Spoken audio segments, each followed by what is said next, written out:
Pranam. Namo Namaha. I am Shilpa Chheda, working as course coordinator in Department of Philosophy, University of Mumbai, and as curator in Heras Institute, St. Xavier's College, Mumbai. I'm glad and I'm honored that Department of Sanskrit, University of Mumbai has given me this opportunity to give my presentation on rasa as reflected in sculpture and painting.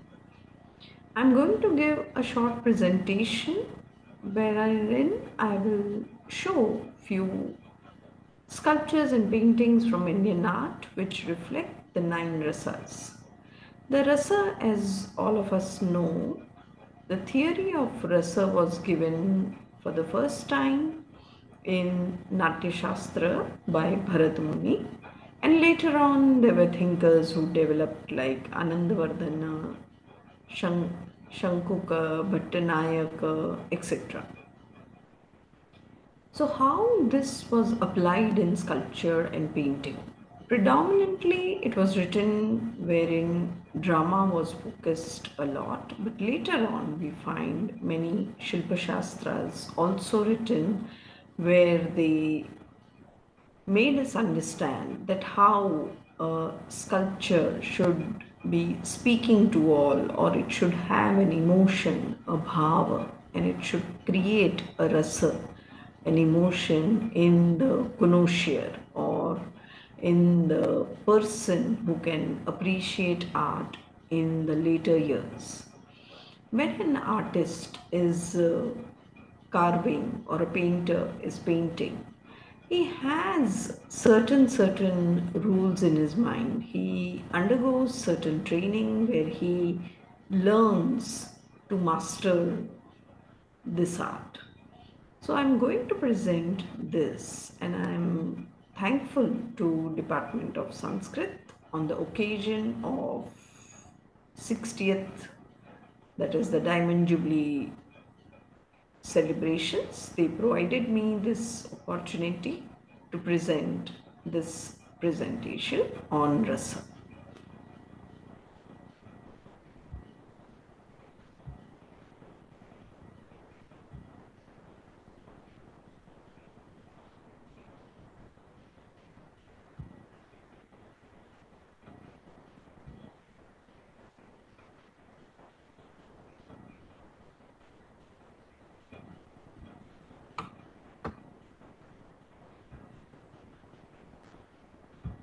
So I begin my slideshow.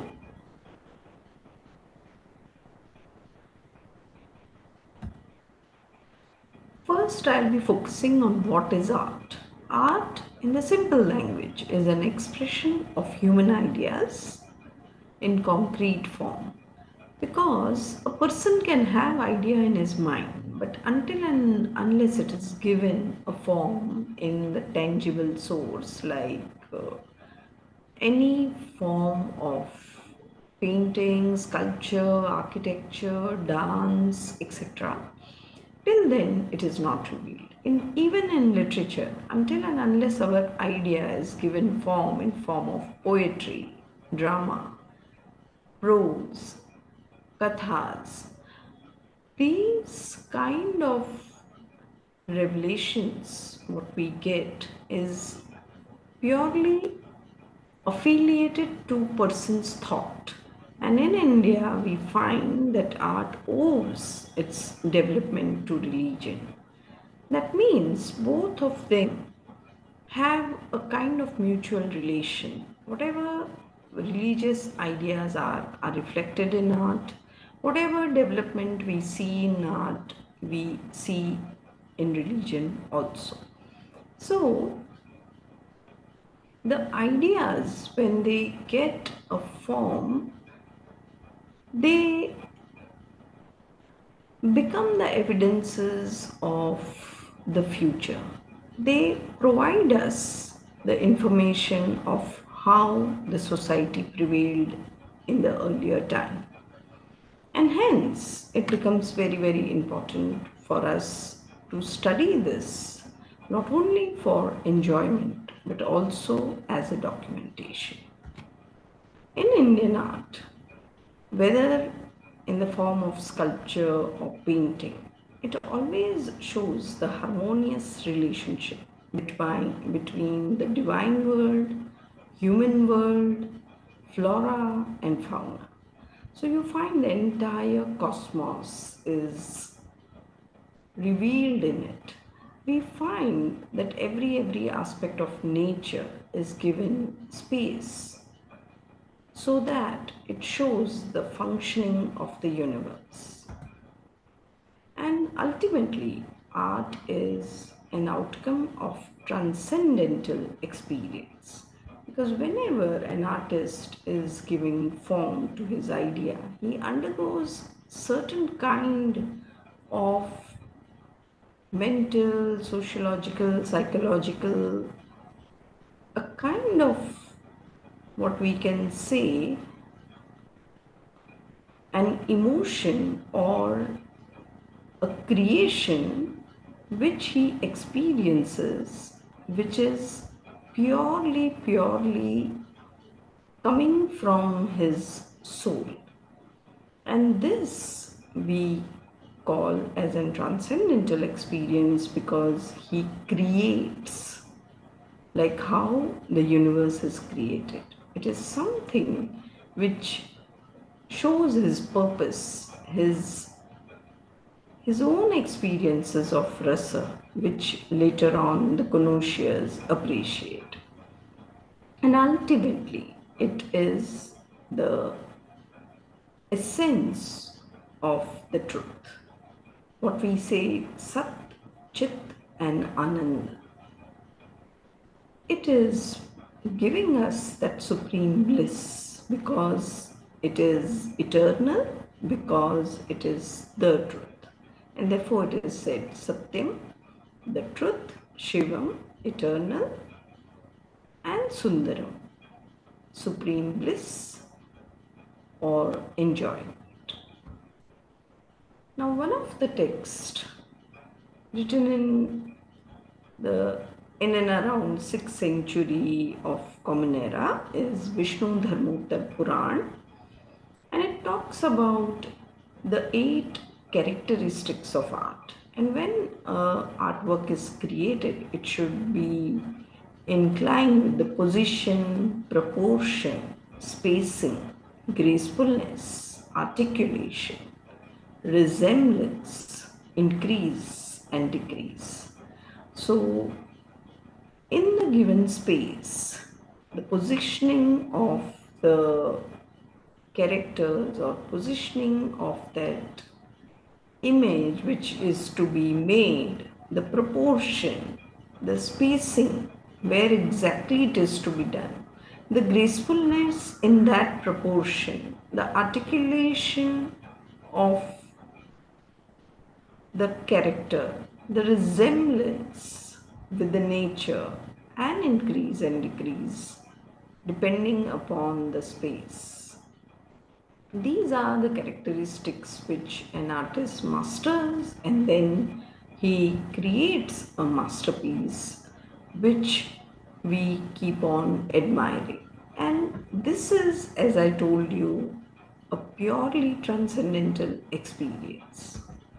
In Chitra Sutra of Vishnu Dharmottar Puran, we find that 6 limbs of art are given, and they are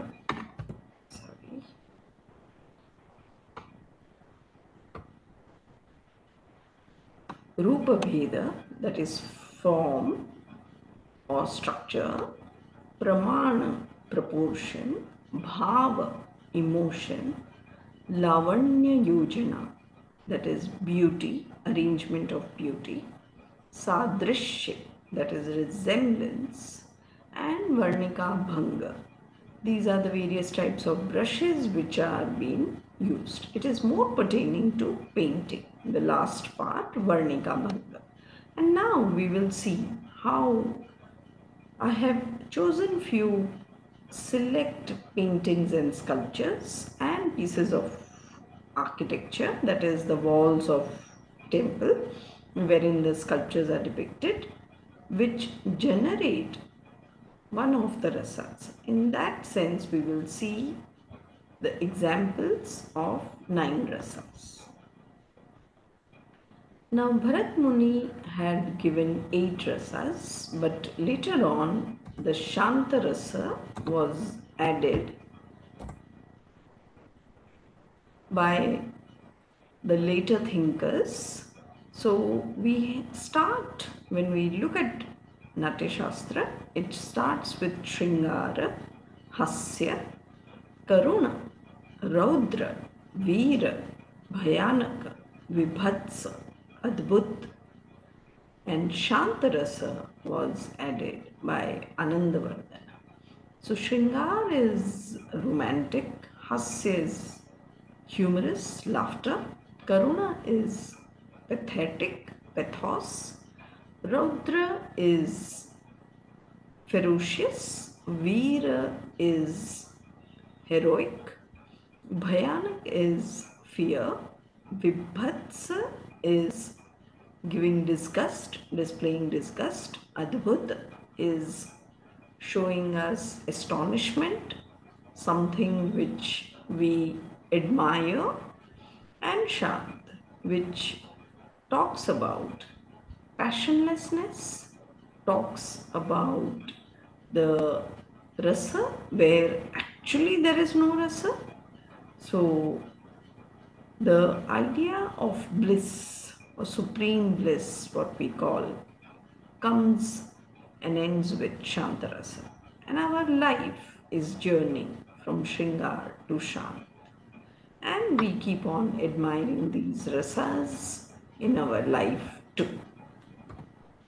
We start with Shringar.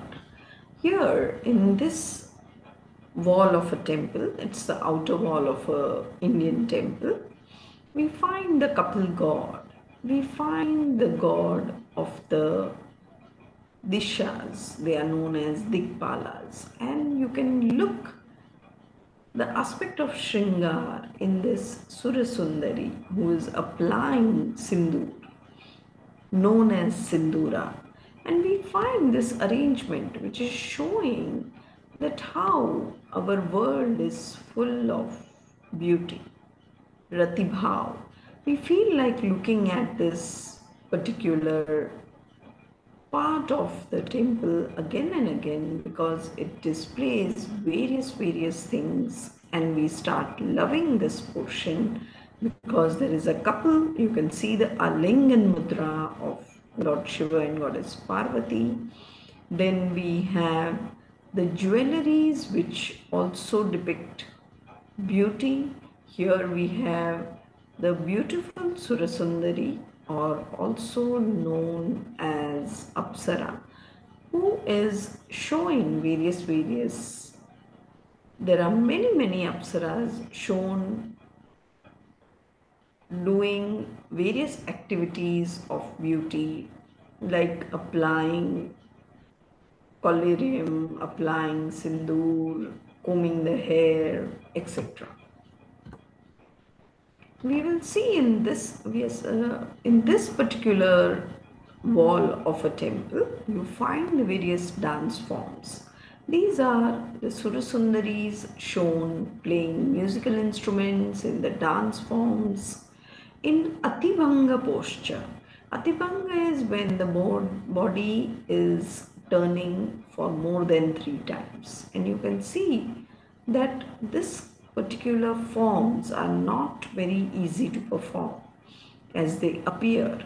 The entire body is twisted in such a way that it gives a kind of awe, and we keep on admiring these sculptures.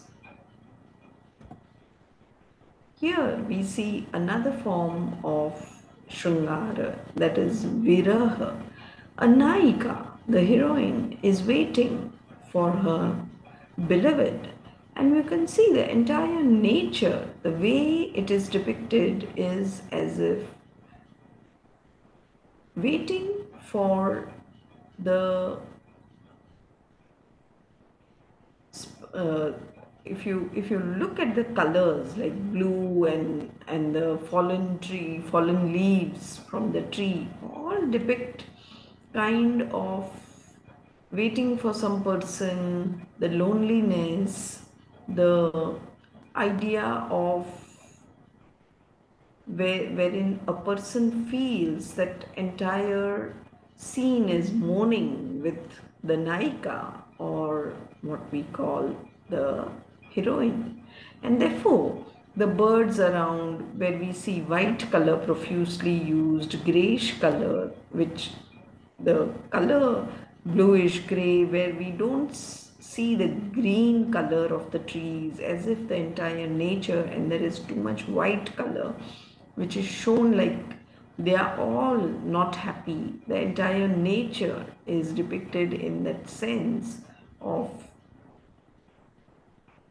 the emotion which is experienced by this heroine. And therefore, all the fallen leaves here, the dried leaves, as if they don't have life. She is so desperately waiting for meeting the beloved that the entire area around her is also depicted in that particular rasa of viraha, which is again a part of Shringar. Here, again, the beauty is narrated in Ardhanarishwar image of Lord Shiva, where we can see how an artist has combined this Shiva and Shakti, or the male and the female, or masculine and femininity in one. The part of the female, what you see, the grace, or where you see the masculine features in the other part of the body, and the attire also is being depicted in that sense. The delicacy of the feminine hand and the strength of the masculine hand, all these features, the part of the crown till face on one side appears delicate, on the other side appears little bit strength, showing portraying strength, or many a times it looks very fleshy, whereas the delicacy will be appearing on the feminine side.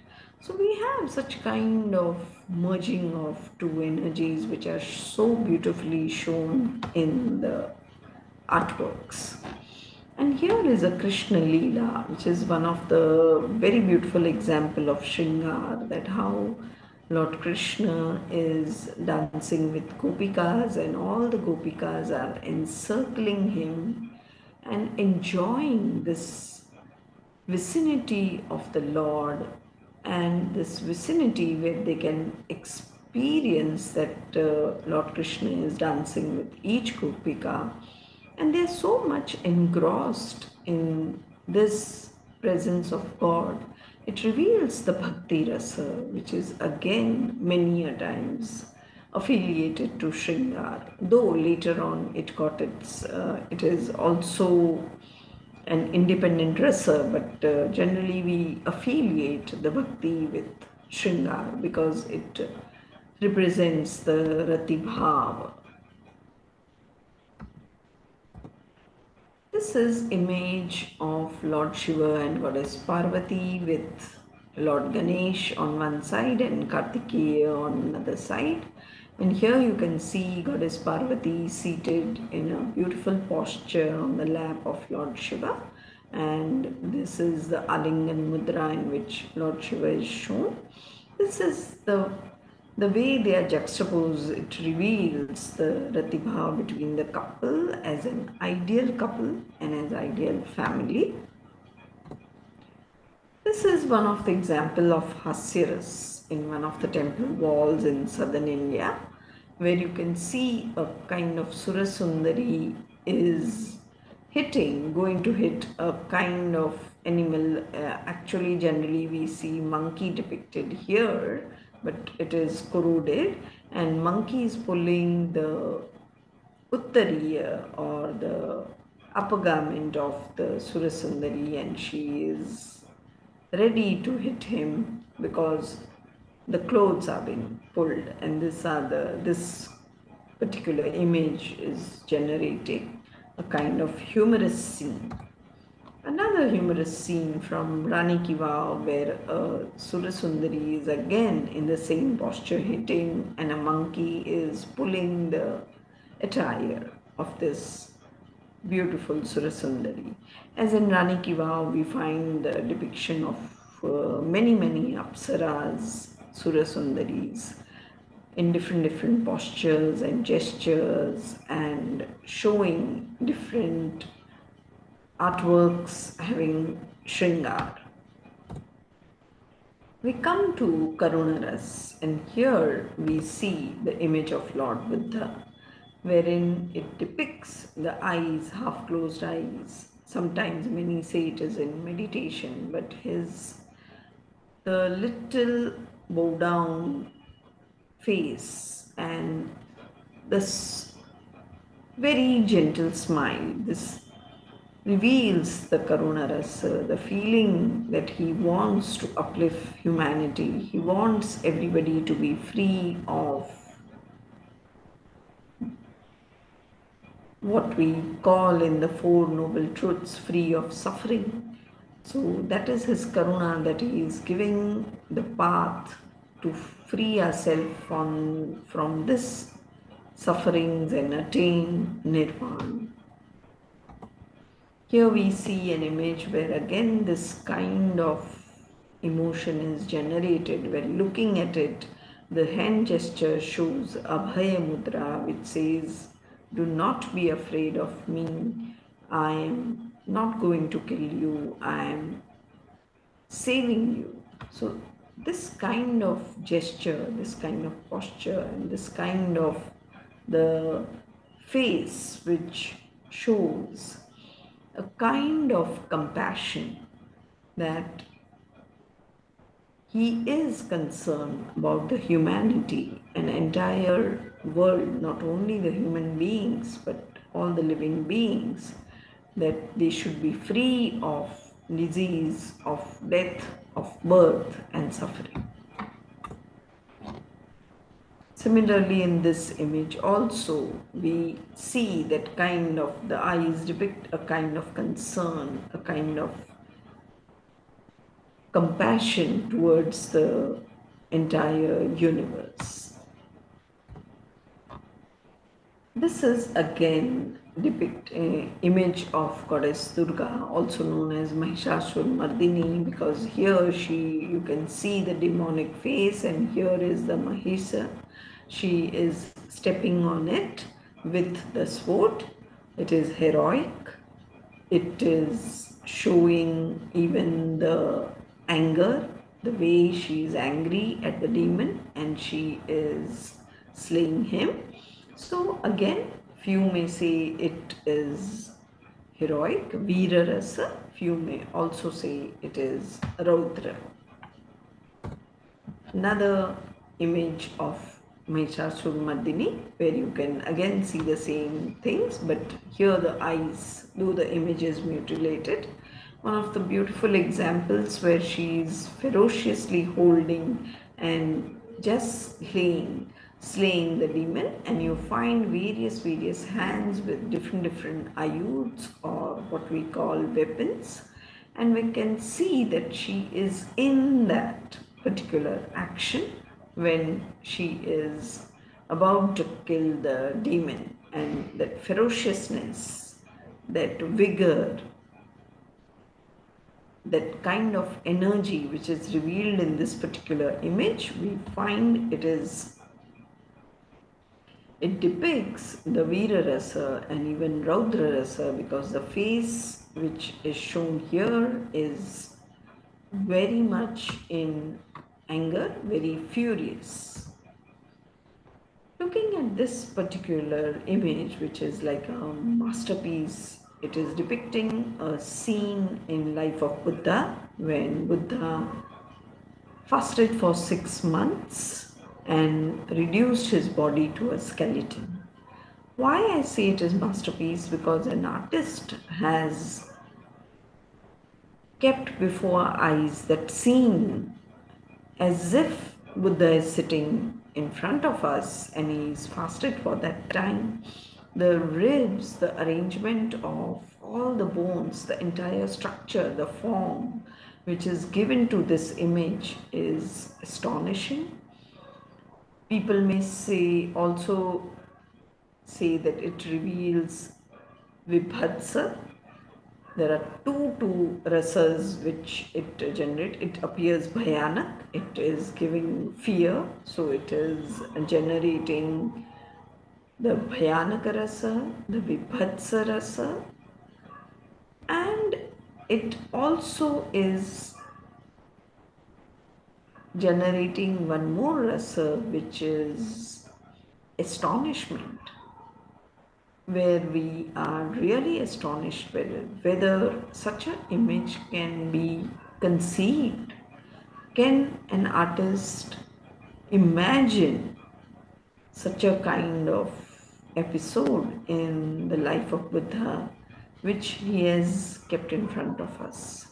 So there are multiple of rasas depending on how the connoisseur is enjoying this particular artwork. It can be generating astonishment, bhaya, or jugupsa. So it depends how we look at this particular sculpture, in which kind of emotion we are looking at it. Here again we have the heroic, ferocious Adbhut also. So last, like how I showed Mahishashurmardini, same Mahishashurmardini goddess Durga is shown here. This is Rani Ki Vav. Here we can see Darpana, Surasundari looking into the mirror. As I said, all the Surasundaris are shown in various forms of Shringara. But here we find that again the demon has been killed in action, and the face also is depicting that. So we find that this is Virarasa, it is Bhayanak. A child may experience fear. So depending on different person and different moods, we experience different rasa. But the way artist has carved, way he has executed this entire sculpture in the given space, itself generates an awe, a beauty, and it, as a artwork, it gives us supreme bliss also. This is again a painting which, when a connoisseur is watching, he will be full of astonishment. It is a kind of a rasa which is generated in this, where you can see there are few colors, but it is an image of dancing Indra, and Indra, being a greatest connoisseur of art, is depicted with many hands, and you can see that you find different instruments, different flowers, which again symbolize beauty. Here you have various forms of dance. On each hand, a dancer is shown, a musician is shown, and we have the flowers which depict beauty. The Indra is shown dancing. It is a Jain manuscript. It is really putting us in Vismay, or it is Adbhuta. The rasa is Adbhuta. Why? Because how a painter in a small space, it is part of a manuscript. In that small space, he has narrated the entire character of Indra, who knows to appreciate the art in the form of dance, in form of music, in form of beauty. And with limited colors, how he has shown the entire beauty, it is revealed in the very miniatures of all the human beings, yet very clear. So what kind of brushes, like this shows the Varnika Bhang, the kind of brush which is used for this painting and the way entire painting is executed is really, really adbhut. A sculpture on the ceiling of Ranakpur temple, one of the Jain temples, which is Sarvatrubhadrika. It is a complete symmetrical temple it is in Rajasthan. And on the ceiling of this, when you see this multi-dimensional figure, there are five bodies and one face, and the way you turn and look at it, you think that this face is affiliated to this body, to this body, this body, this and this, though it is one face and there are five bodies. Such sculptures really, really make us wait for a moment and think whether it's possible. And we look at such artwork and we are engrossed in it for looking it for some moment, because it is so difficult to imagine how this entire rules or characteristics of art are applied in the given space. Here we can understand the textual importance of textual study also, how it is applied when an artist creates a masterpiece.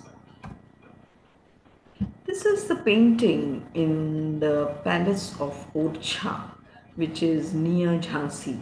One of the beautiful paintings, and you can see the multitude of rasas which it generates. One is Adbhuta because it is ceiling, and here are the narratives. And here you can see the series of horses in different color. You can see the animals here, an entire landscape, even on the ceiling, which is forming a kind of oval shape. Here is the narrative. Here is the narration from Rasalila, where Lord Krishna and Gopikas are shown.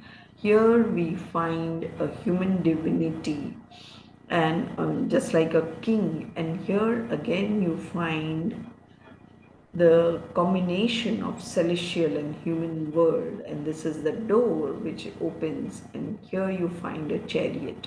So here you find multitude of rasas, and when you look at how profusely and how minutely it is painted, it is really adbhut. But there are forms of shringar, there is form of veera, there are depiction of emotions like karuna. You find multitude of rasas in this particular portion, where you find the depiction of flora, fauna, divine and human. So as I told you, Indian art is never shown revealing one aspect of universe. It is not always the God who will be depicted alone. There will be Vahana attached to God. There will be on the side chori bearers. There will be people flanking him. There will be a symbolic chhatra. So we see that in Indian art, the entire universe is very beautifully positioned in such a way that creation is not of the one, but it is of the different forms. And ultimately, the Shanta Rasa. When you experience this multitude of rasas in our life, at one point of time, you feel experiencing supreme bliss, and it is the supreme rasa because we have experienced all the rasas, and shringar that is leading us to the final shanta rasa, because in our life we go on experiencing each and every rasa at a particular time, again and again and again.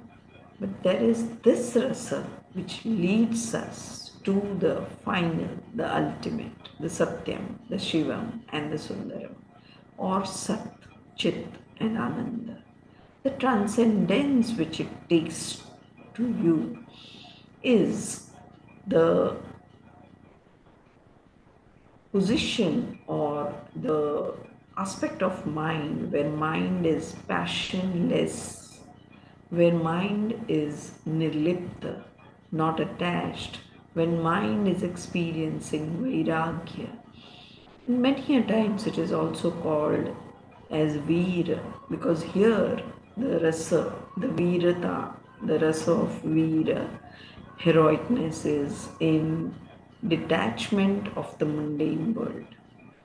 Though many may say it is Shant because it is ultimately showing us the state of attaining Nirvan, Moksha, Kaivalya, Apvarga, whichever word we use, the serenity, the entire positioning of the body in meditative posture, in the tranquility, in this posture, the tranquility which is reflecting on the face, you can see here that it does not generate any kind of compassion, but it is generating the Shanta Bhav. It is shown in Dhyana Mudra.